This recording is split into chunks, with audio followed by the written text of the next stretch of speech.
Olá, pessoal.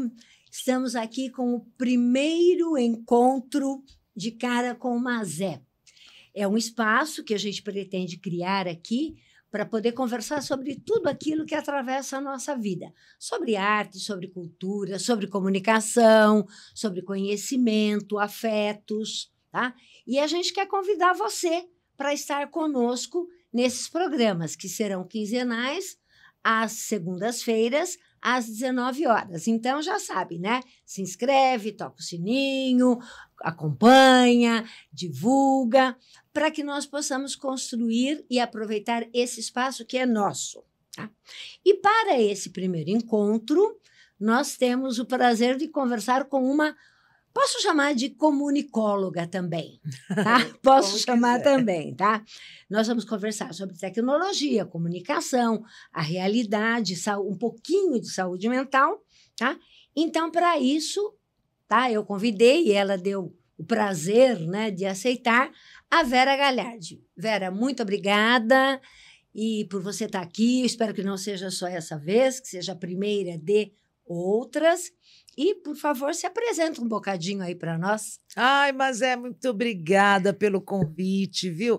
Eu estou aqui de cara com a Mazé hoje. Obrigada à sua produção, obrigada ao pessoal, à sua equipe toda, né, nesse lugar legal para a gente poder falar de uma coisa tão importante que é a comunicação. Quero aproveitar, né, e mandar um beijo para todo mundo que está te assistindo aí no seu canal do YouTube, que tenho certeza que é o maior sucesso, já é o maior sucesso, porque hoje em dia, quanto mais a gente puder se expressar, ser quem a gente é, né, isso tem um valor. E eu tenho certeza que seu público vai estar sempre com você, Mazé. Muito obrigada. Olha aí, ouviram o convite e o reforço. Muito bem, Vera, você, como jornalista, né, como comunicóloga, tem um programa já, né, que a gente sabe, acompanha também, bastante envolvida com todas as variantes da comunicação, notadamente a virtual, embora você já tenha escrito em jornais, né? Sim, vários. Eu já trabalhei na TV Record, na Rádio Record, né? Já escrevi para jornais, para Folha de São Paulo, para a antiga Isto É, não sei se tem Isto É ainda. Ainda tem. Ainda tem, né? Mas ainda era com a direção anterior, era Isto É, assim, a revista mesmo, né? Muito trabalhada. Eu sou formada, né? Já me formei em jornalismo, tenho MTB, e já trabalhava, né, como jornalista quando eu me formei. Eu já trabalhava na redação da Rádio e TV Record. Quando eu me formei, eu já estava atuando como jornalista, já fazia reportagens, já escrevia para a rádio, já escrevia para revistas, né? Fiz muitas revistas, inclusive. Então, dá para a gente considerar que você percebe, lógico, né, estudiosa que é também, o processo de comunicação que lá nos primórdios da civilização era uma comunicação oral, tá? E eu penso que essa oralidade produzia menos confronto, mas penso também, e agora, né? Como é que você vê um pouquinho? Porque teve a oralidade, daí teve a escrita, e agora você tem uma escrita que é uma virtual, que é a tal das narrativas. Pois é, né? Mas olha como nós evoluímos como humanidade na questão da comunicação e como a comunicação é uma coisa muito importante, seja o tempo que for que nós estejamos vivendo, né? A comunicação é fundamental, até para o nosso princípio civilizatório, da gente entender o momento que a gente está vivendo. Então, assim, lá atrás, as pessoas conversavam, iam transmitindo conhecimento, aí depois esse conhecimento passou a ser escrito, né? E depois passou a ser impresso, e aí quando ele foi impresso, quando Gutenberg, como você mesmo me lembrou aqui, desenvolveu a prensa, aí já entrou também a questão de como o jornalismo, a informação e a comunicação poderia ser também algo que trouxesse um capital, né? Um retorno de capital. E aí, de lá para cá, mas a coisa foi só se aprimorando e a gente vive hoje, né, com o advento da internet, um momento ainda muito perturbador, que a gente ainda está tentando se encontrar nesse mundo tecnológico, aí tentando entender como que a gente, qual é a participação de cada um de nós nesse novo processo de comunicação, que é que nós estamos vivendo hoje. Mas eu acredito que, de lá para cá, o que fica para a gente, mas é que assim, evoluímos como civilização, como humanidade, e a comunicação sempre foi uma questão muito importante e muito interessante que envolve vários elementos. Eu me lembro quando eu sou professora hoje de português e literatura, na língua portuguesa, literatura brasileira e portuguesa. Mas eu me lembro que houve um período em que a minha disciplina era conhecida como comunicação e expressão. Tá? O que tem tudo a ver. Claro. Né? Porque para você se exprimir, para você exprimir os seus sentimentos, as suas opiniões, as suas emoções, né? Você tem que se comunicar. Claro. Não é isso? Uhum. Então, e aí mudou. E eu te confesso que eu fiquei chateada, porque o nome já demandava uma aula. Tá? Só o nome, comunicação e expressão, demandava uma aula. Quer dizer, o que é comunicar-se? Porque é sempre muito difícil, né? É muito difícil, porque a minha fala chega até você com alguns filtros, mesmo nós estando cara a cara.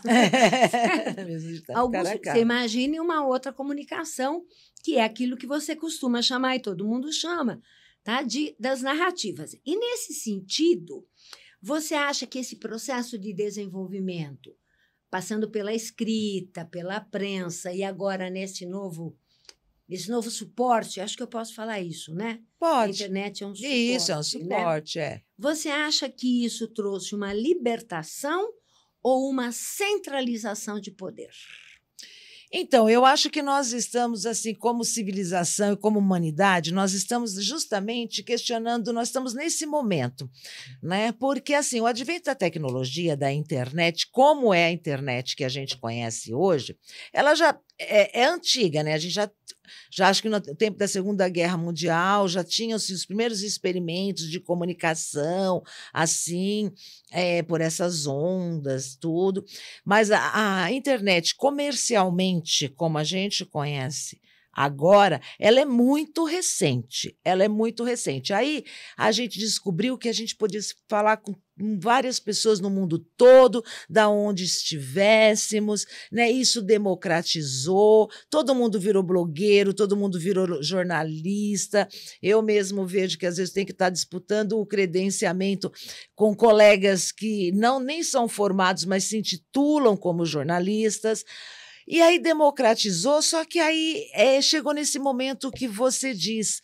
Aí eu acho que nós ainda estamos repensando isso. Se a tecnologia democratizou, ou de uma certa forma ela concentrou poderes.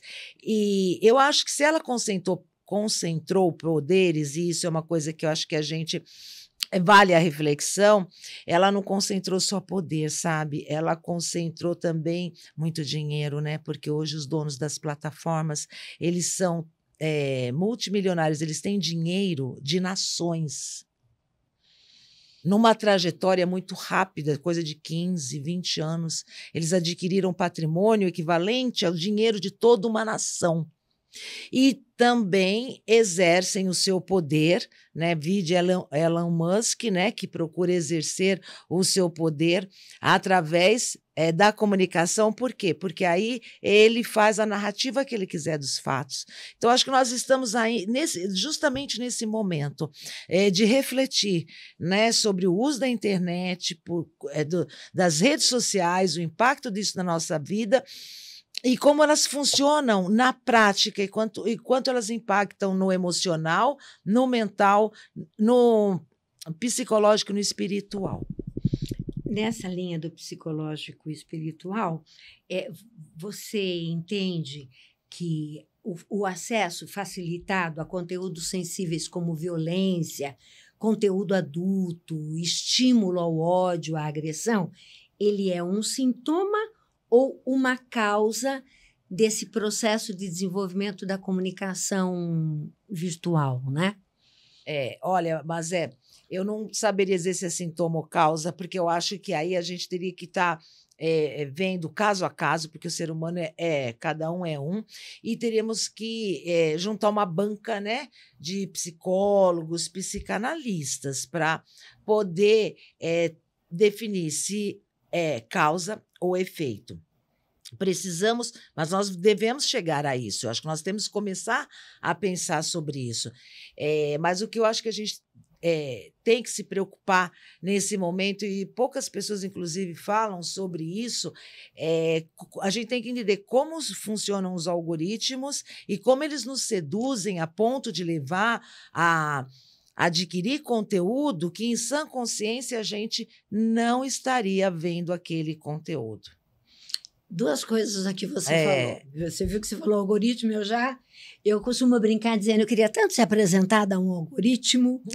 Ai, muito prazer, mas que honra poder conhecê-lo ou conhecê-la. Porque é famosíssimo. Famosíssimo. Mas você sabe que nessa questão do causa ou consequência, sintoma, consequência, bom, eu já falei, né? E as pessoas sabem, eu sou professora e sou professora de adolescentes, né? E me surpreende muito, muito a quantidade de jovens laudados, né? Frequentemente é com o TDA, né? Transtorno de déficit de atenção, né? Há também os TEAs, mas os TEAs, eu entendo, não sou nem de perto da área, tá? Mas os TEAs você tem, quer dizer, no espectro autista, você tem os níveis, você consegue detectar. Eu já tive alunos mais avançados, alunos menos e tal, né? Agora, o TDA, eu acho que, de uma certa forma, é uma consequência dessa vivência virtual que afasta as pessoas. Mas você tem toda a razão. Precisa trazer quem manje do métier, como dizia minha mãe. Mas eu acho essa observação bastante oportuna, porque, assim, eu acho que, para entender como que a internet, as redes sociais, os algoritmos impactam na nossa vida, a gente tem que fazer o mesmo exercício que eu sempre falo da astrologia, é a arte da observação.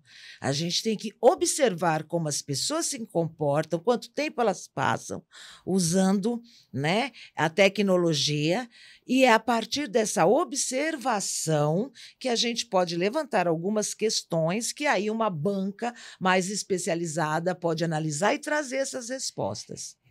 Porque há estudos, né? Eu tenho muita vontade de me debruçar sobre isso, muita vontade, mas ainda não calhou da vontade e oportunidade estarem ao mesmo tempo, né?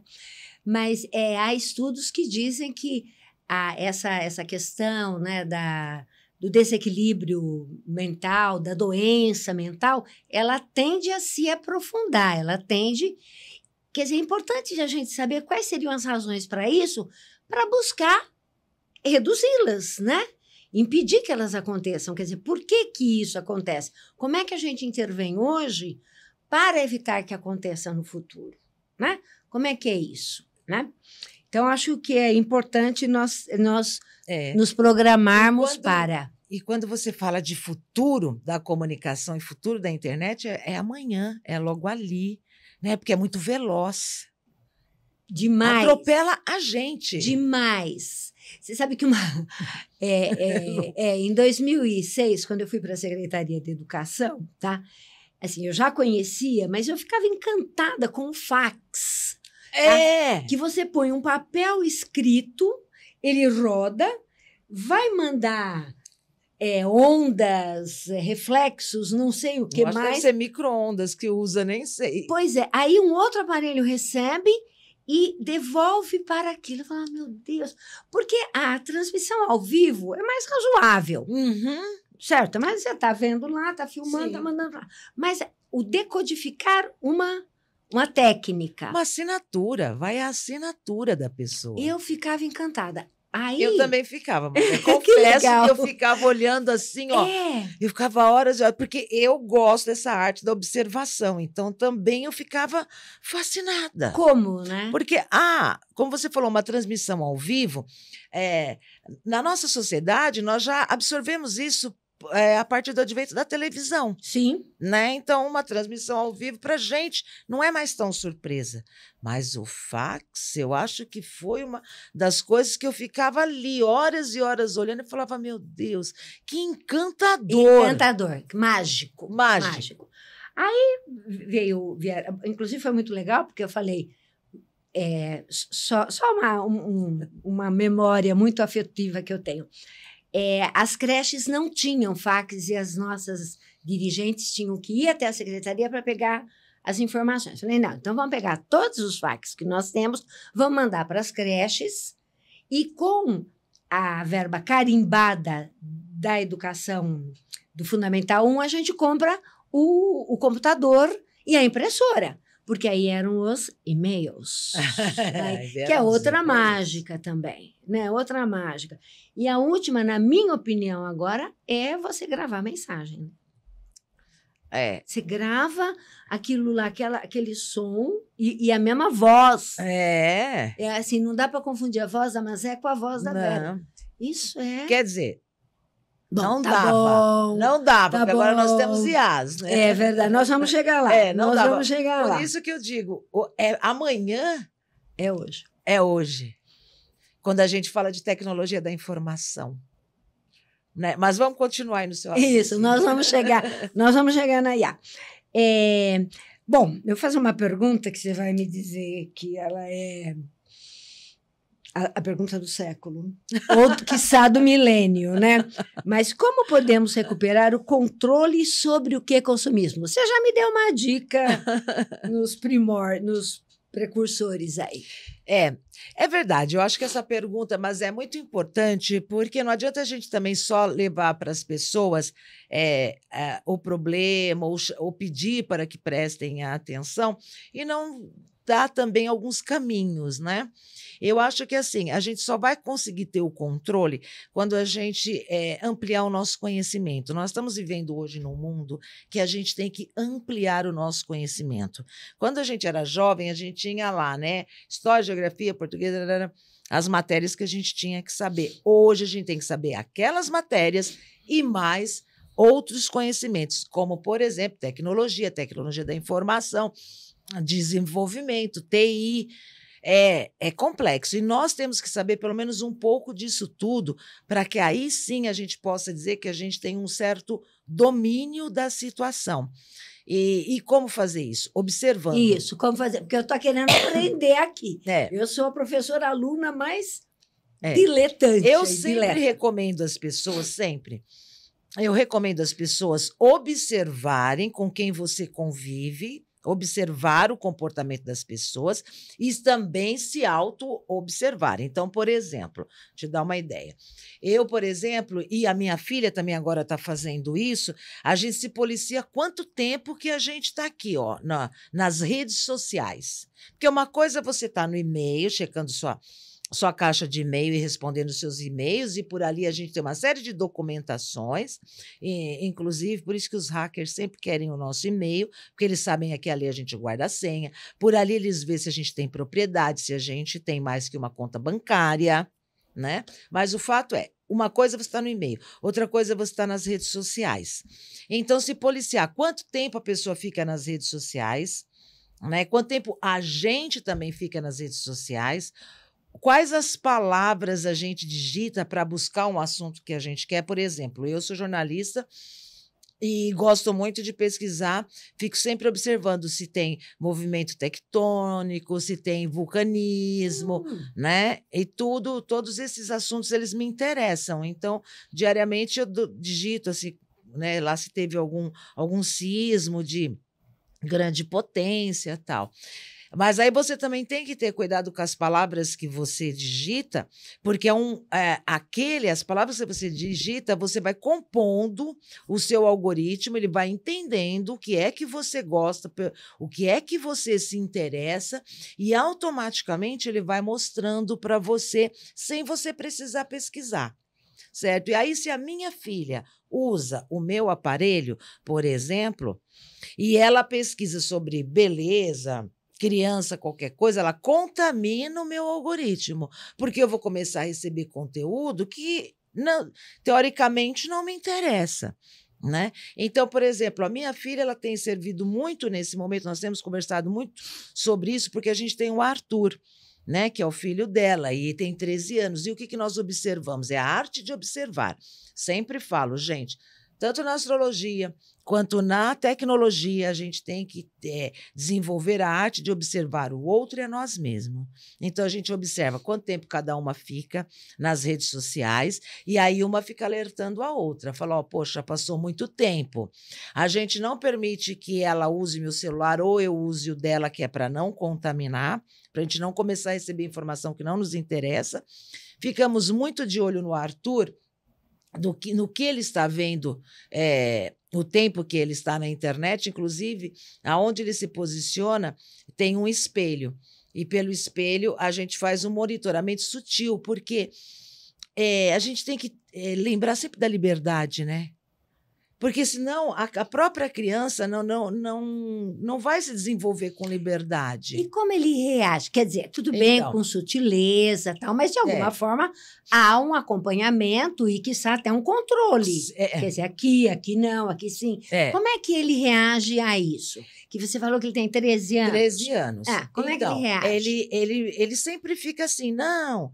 Ele não gosta desse controle, mas ele entende que é necessário porque ele já sabe como o algoritmo funciona e ele sabe que ele pode digitar lá macaco maluco, entendeu? E os conteúdos de adulto e conteúdos inapropriados, conteúdos adultos e conteúdos inapropriados, sabem como que as crianças, principalmente que ficam nas plataformas mais específicas, como o Discord e tudo, podem utilizar macaco maluco. Então, ele pode utilizar macaco maluco, por exemplo, e começar a vir vídeos pornográficos para ele. Porque quem produz esse conteúdo coloca na hashtag macaco maluco, ou só maluco. Quer dizer, quem produz o conteúdo conhece elementos curiosos para a galera jovem e que não seja uma relação direta, mas estabelece a palavra-chave e capturam. Olha a palavra que vocês usam para vocês... Capturar. Eles capturam. Então, a gente conversa muito com o Arthur sobre isso, sabe? Conversa muito. Ele é bem resistente, como todo adolescente, e tudo. Às vezes dá umas deslizadas, porque ele sabe como o algoritmo funciona, como que o algoritmo leva ele, aí a gente pega ele de novo. Mas uma coisa que me chamou a atenção, por exemplo, é quando ele fica jogando, porque tem a questão dos jogos. Nossa, como tem. E eles são muito rápidos, muito velozes e exigem uma concentração muito forte, é muito tensa. E aí, quando ele termina a partida, que dura 2, 3 minutos, e se ele perder, ele levanta nervosíssimo. Nervoso, xingando, brigando, explodindo. E aí que eu entro e falo, Arthur, presta atenção. Esse jogo está te acelerando a tua mente. Tal, aí, nossa, será? Porque você não tem razão para ficar tão nervoso.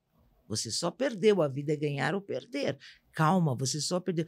Ele, nossa, meio que ele volta num estado de transe, sabe? Eu já observei isso, a Jaqueline já observou isso, nós já também conversamos com ele sobre isso. Então, por exemplo, quando ele está jogando, a gente até sabe pelo barulho do teclado e tudo, e a gente fala, Arthur, então se você está jogando é só 15 minutos, 20 minutos ou meia hora, porque você sabe, senão isso vai mexer demais. O jogo dura tão pouco. Algumas partidas... eu estou aprendendo tanta coisa hoje, gente. Algumas partidas duram 2 minutos, 2 minutos e meio, 3 minutos.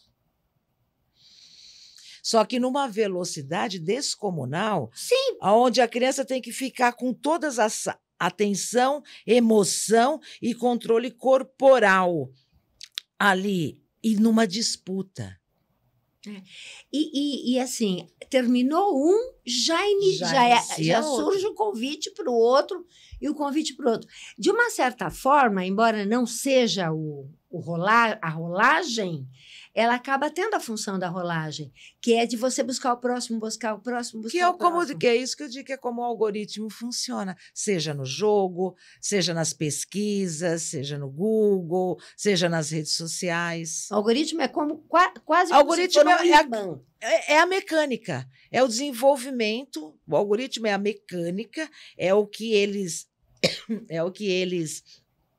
a matemática que eles desenvolvem para fazer, é o HTPP, sabe? Quem entende? HTPP é a página, é a sua página, sabe? Quando você desenvolve uma página, aí você coloca todas as coisas que você quer nessa página, que você quer que as pessoas vejam na sua página. Então, por exemplo, quem buscar sabonete, por exemplo, eu coloco lá sabonete na minha página. Quem buscar por sabonete vai cair necessariamente na minha página. Nossa, você sabe que outro dia... É uma cabeça pensante muito complexa. Você sabe que outro dia o celular estava do lado, estava conversando e tal, e não me lembro exatamente o que foi que eu falei. Eu tenho curiosidade sobre isso. Você acredita que eu recebi informações sobre isso depois? Mas falando, Vera, não foi digitando. Mas me capturam pela minha fala? Sim, porque aqui nesse Como aparelhinho assim, sim? tem um microfone. Tem um microfone que, mesmo que você não esteja utilizando, ele está captando tudo que você fala, pensa, justamente para te oferecer, antecipar o que você quer. Peraí, pensa não, né? Se você pensar alto, sim. Ai, tá. Tudo bem.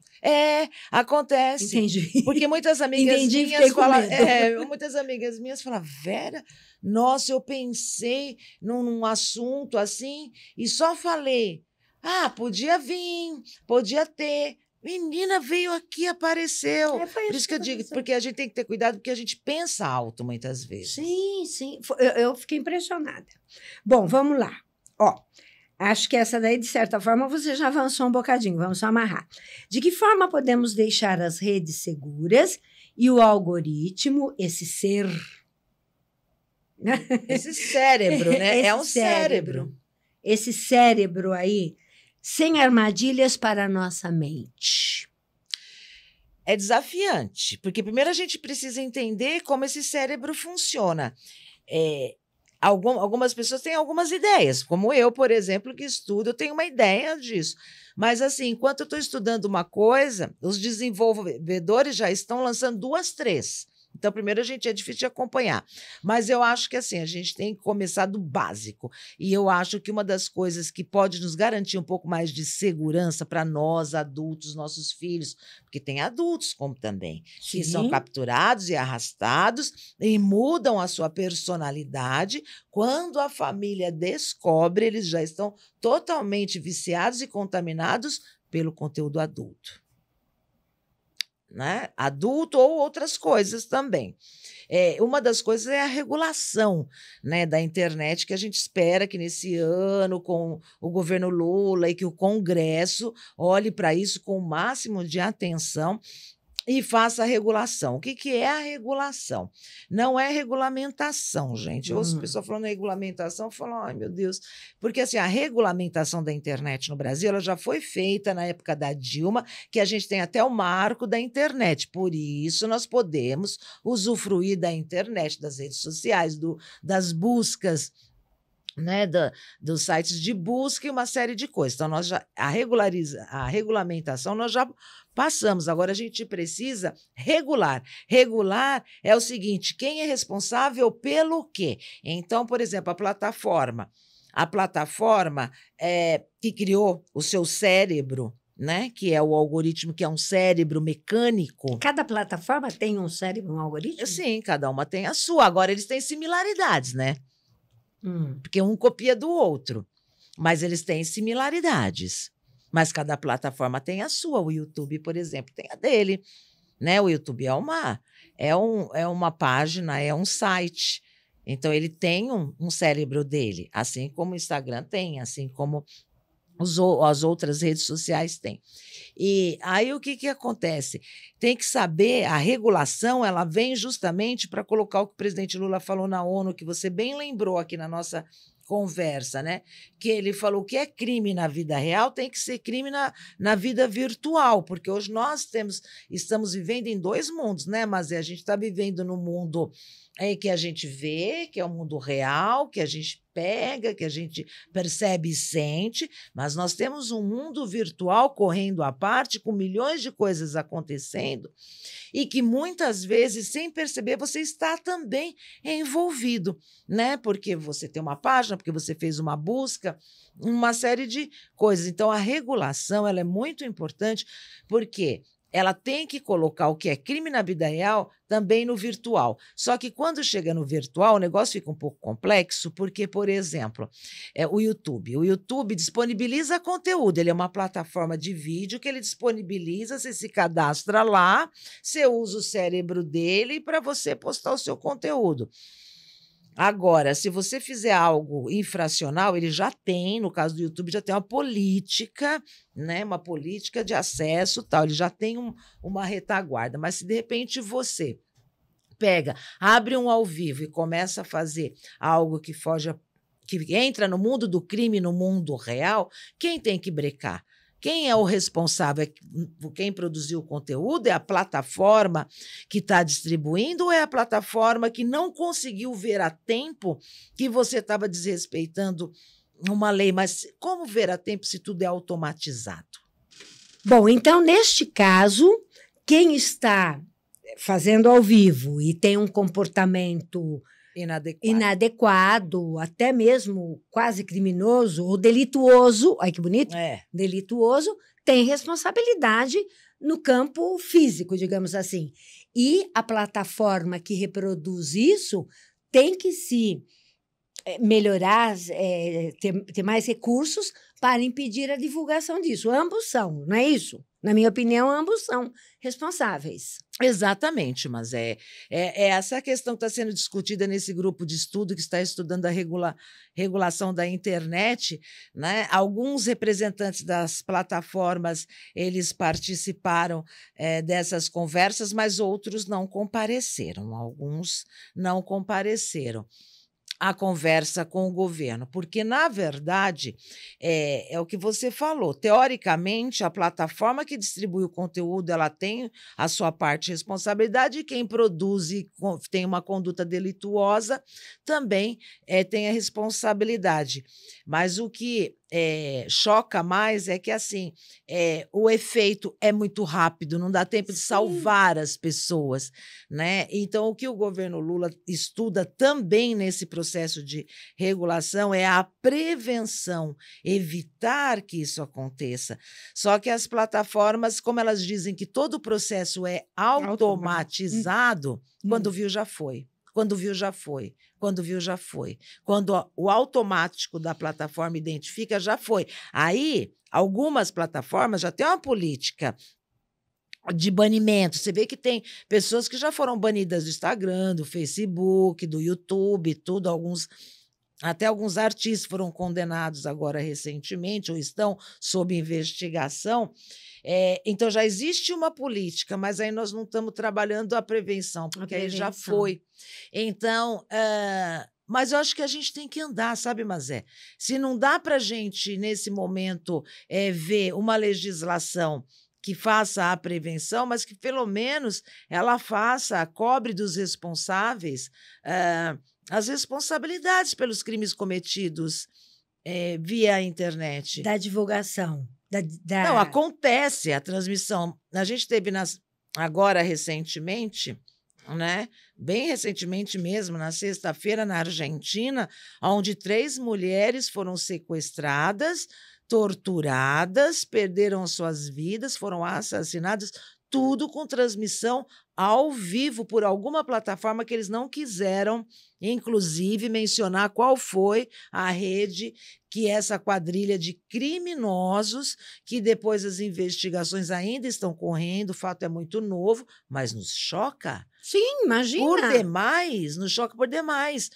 Então, assim, é isso que é o problema, porque nós estamos vivendo também num momento de muita velocidade das coisas.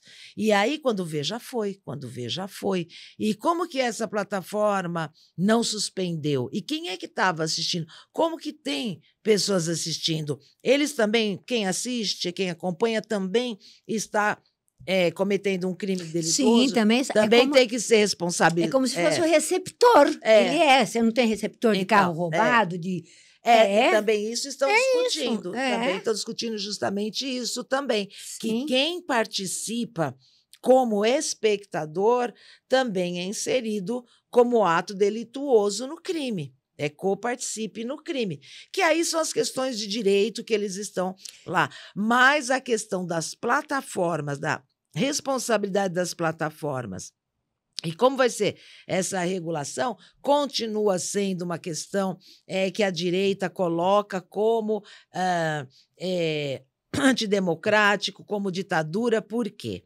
Porque a gente percebe que os algoritmos e as pessoas, em geral, preferem mais apostar na mentira do que na verdade. Então, por isso que a direita também impede, dificulta, né, demora para fazer a regulação, porque essa regulação tem que atingir as fake news também, que é a divulgação de notícias mentirosas. Só que, por incrível que pareça, nós estamos vivendo num momento da humanidade que é surreal, que a mentira faz mais verdade que o sucesso. E eu vou te dizer por quê. Olha só que interessante. Faz mais sucesso que a verdade. Que a verdade, desculpe. Faz mais sucesso que a verdade. E eu vou te dizer por quê. Porque, assim, olha, se você fala a verdade, né, você coloca lá, o presidente Lula foi em tal lugar e fez isso, assinou tal acordo, por mais que seja de bilhões de dólares, que traga, empregos para o Brasil, todo mundo vê e fala, legal, nossa, que bacana, e compartilha com o outro amigo, né? Fala, puxa, bacana, legal, puxa, adorei, por isso que eu botei no Lula, né? Como você, né? Então, fala, que legal e tal. Compartilha com 2, 3 amigos e vai tomar o seu café. Máximo conversa com uma outra pessoa. Agora, a mentira não. A mentira vem se falar assim, olha, o Lula tropeçou e caiu de boca no chão, né? E é uma mentira, mesmo até criada por inteligência artificial. Aí as pessoas falam, não, mas isso é uma mentira, é um absurdo, aí compartilha com todo mundo no WhatsApp, aí fala para os vizinhos, aí começa aquele compartilhamento, aquele volume de compartilhamento para mostrar que aquilo é mentira. Nós também erramos muito nisso. Sim, você está falando, eu estou meia culpa aqui. Nós erramos muito nisso, porque a gente embarca nessa onda. E essa onda de um veloz compartilhamento, de começar a falar para todo mundo que é mentira, quem ganha isso é quem plantou a mentira, porque a rede social dele dá um boom de compartilhamentos, de visualizações, e a gente sabe que por trás tem também um poder econômico, porque tem muita gente vivendo também. Tal da monetização, né? Da monetização, entendeu? Então, ele ganha porque está todo mundo preocupado em dizer para todo mundo que é mentira. E o dono da plataforma, né, que é o cara que eu disse aqui já, que tem dinheiros de nações, ele também adora, entendeu? Porque vai avolumando o trabalho dele, a rede dele vai avolumando. Enquanto que a verdade, o que a verdade não faz? Faz cócegas. Eu já tinha ouvido isso, quer dizer, não vamos replicar. E eu parei, de fato. Então, o que eu faço é, se uma pessoa me manda uma notícia que não é verdade, eu devolvo para ela, vou lá no busca de fato ou boato, né? Ou então fato lente, ou fake, né? Fato ou fake e lente, né? Acho que tem uma também. Bom, enfim, vou lá. Inclusive, o próprio PT tem um canal que Caçadores de Fake News. E aí eu mando para essa pessoa. Quer dizer, olha, o que você me falou não corresponde à verdade, é essa. Então, é uma relação menos divulgadora, acho que é essa palavra, do que aí, né? Bom, vamos lá. Vamos para a inteligência artificial? Vamos, porque aproveitar, né, que inclusive a gente está falando de compartilhamento do que é verdade das fake news, eu acho que falar de inteligência artificial é oportuno. E esses avanços todos da IA na comunicação, porque é na comunicação que ela funciona, né? É na comunicação. Mesmo quando os meus alunos pesquisam a IA para fazer uma redação, não é? É na comunicação. É na comunicação. Ela ela auxilia na mudança da verdade, na manipulação da verdade, a IA. Então, a IA, ela vem agora para revolucionar a comunicação, o campo do conhecimento também, né? E da produção intelectual, inclusive. Porque, por exemplo, você tem algumas IAs que você digita lá o que você quer, ela te monta o roteiro do filme inteiro, com diálogo, personagens e tudo. Então, ela vem para mudar muito o mercado, seja do conhecimento, da produção, seja no campo da comunicação, ou mesmo das escolas, e tudo. Mas ela vem também para simular pseudos-verdades, né? Pseudos-verdades. Mas eu acredito que na regulação da internet, eu acho que vai ser colocado a questão da IA da seguinte coisa: se você usa IA, obrigatoriamente você tem que colocar feito com inteligência artificial. Isso eu já vejo em alguns casos. Não dos meus alunos, evidentemente. Mas não é lei ainda. Não é lei ainda. Não é lei. Vai da disponibilidade. Vai da ética. Da ética. Isso, da ética. Vai da ética. A IA, ela vai auxiliar. Com qual força, com qual intensidade a IA auxilia na guerra de narrativas, que é aquilo que a gente mais ouve, que de fato é um pouco o que você falou há pouco, né? Fala uma coisa, diz que é mentira e tal, né? Pois né? Mas isso me lembra, quando a gente fala de narrativa, me lembra a época da pandemia, né?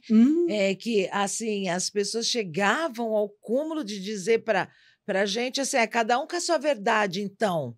Como cada um com a sua verdade? Porque a verdade, ela está diretamente ligada a um fato que aconteceu, né? Então, nós estamos vivendo esse momento, eu acho que ficou muito evidente na pandemia, as fake news com relação à vacina, os cuidados, ou a própria pandemia, né? A própria pandemia. Dali para cá, nós abrimos a janela da ilusão, né? De lá para cá, a gente começou a viver com a questão do que é fato, do que é fake, aí as agências de comunicação, que aí eu achei super legal, porque um serviço das agências de comunicação, elas tiveram que abrir um departamento, né? Tiveram que abrir essa funcionalidade para ajudar os usuários a saberem o que é fato, o que é fake, com uma... Foi nesse período? Foi nesse período, porque nós estávamos falando de medicina, nós estamos falando de vacina, nós estamos falando de uma pandemia mundial. Foi daí que as agências de comunicação, os grandes veículos, começaram a ver a necessidade de montar um departamento de investigação para saber o que é fato e o que é fake. Então, nós estamos já vivendo num mundo assim, né, da pandemia para cá, onde a verdade é relativa para algumas pessoas, né, para quem quer colocar a sua narrativa como única e verdadeira e desconectada dos fatos. Então, nós já estamos vivendo isso. E a pergunta era? Se a IA que ela vai interferir, com qual intensidade ela interfere na guerra de narrativas? Então, nesse primeiro momento, como não tem legislação, mas eticamente, né, quem usa o conteúdo, usa a IA para produção de conteúdo, coloca lá, né, imagem gerada com inteligência artificial, mas nem todo mundo coloca também, porque não tem legislação para isso. Eu acho que num primeiro momento ela vai nos jogar, mesmo no mundo das ilusões, no surreal, não é? Para depois ela ser normatizada e a gente começar a entender quando uma pessoa usa inteligência artificial e quando não usa. Né? Eu acho assim, por exemplo, um estudante, ele usar uma IA para ele compor o trabalho dele, compor, né? Não fazer. Ctrl+C, Ctrl+V. Não Ctrl+C, Ctrl+V. Acho que isso a gente já passou, né?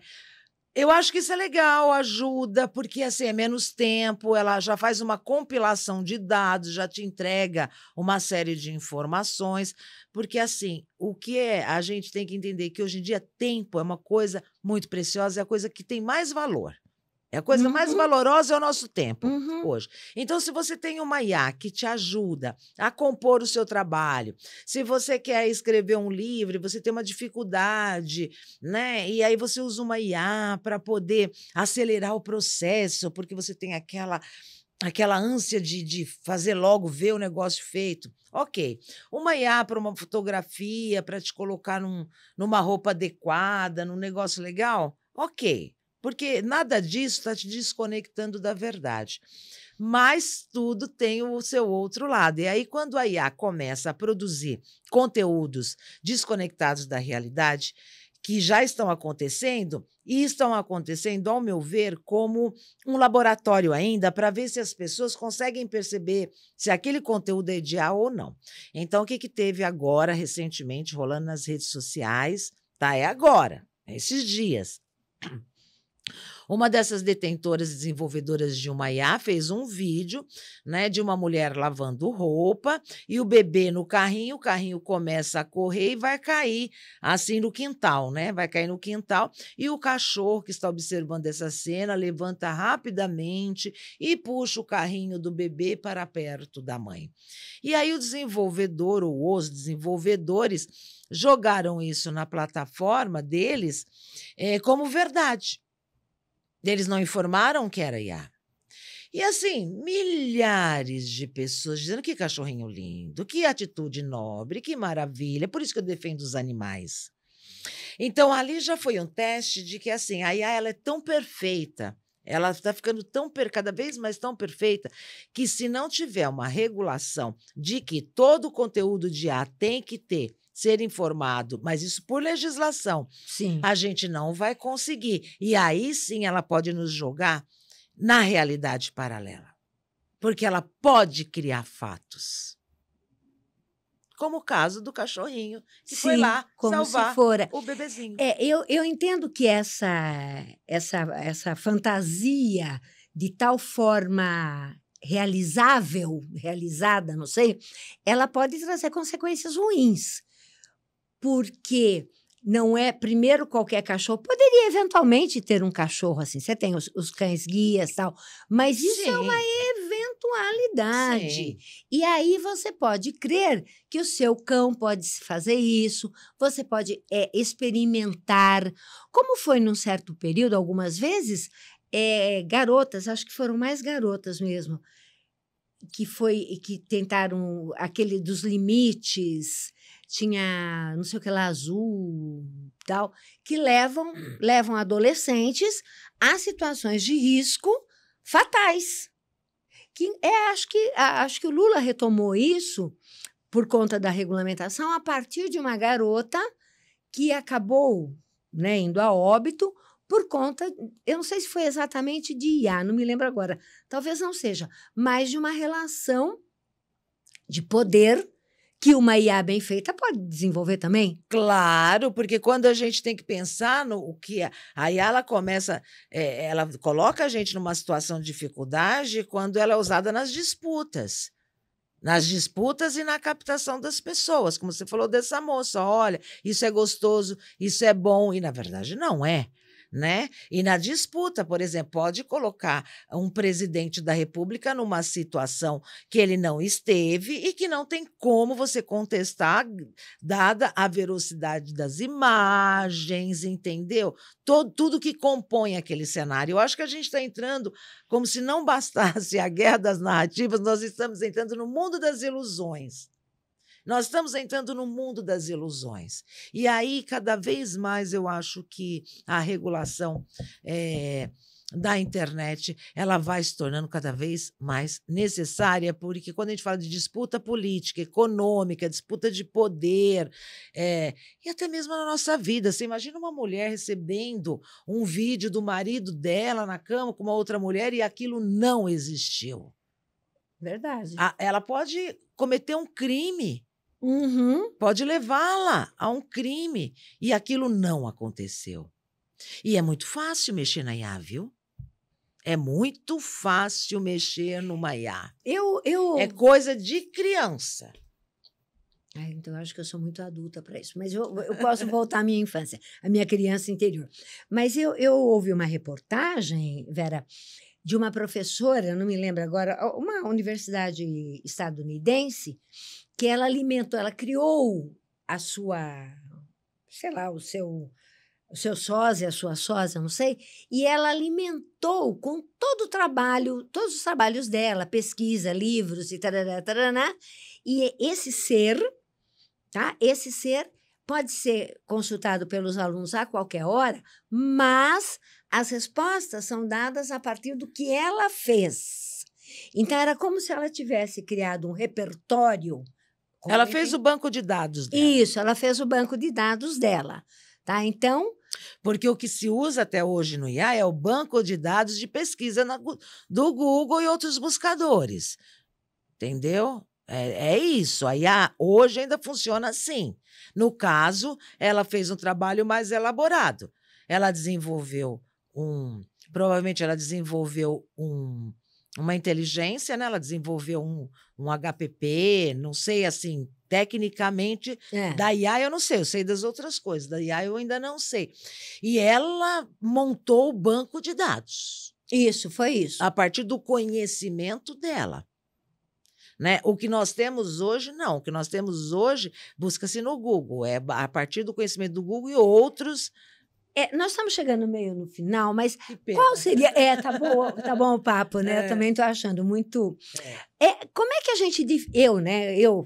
Que eu faço muita pesquisa em Google. Faço. Assim, todo mundo faz. O todo Google, mundo. Nossa! Eu tenho assim, eu não vou dormir com essa dúvida. Né? Qual é a diferença entre uma pesquisa no Google, como se fazia 5, 7 anos atrás, e eu continuo fazendo, e a IA? A IA tem... Não, é que a IA... Calma.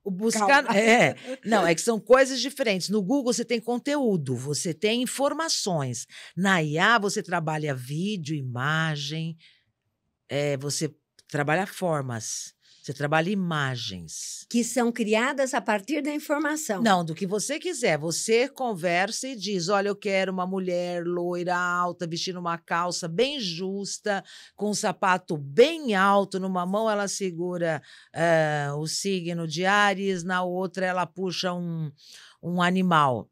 Né? E atrás eu quero um cenário espacial, quero que ela esteja na Lua, né? Quero que ela esteja ali na Lua e que o céu seja vermelho escuro.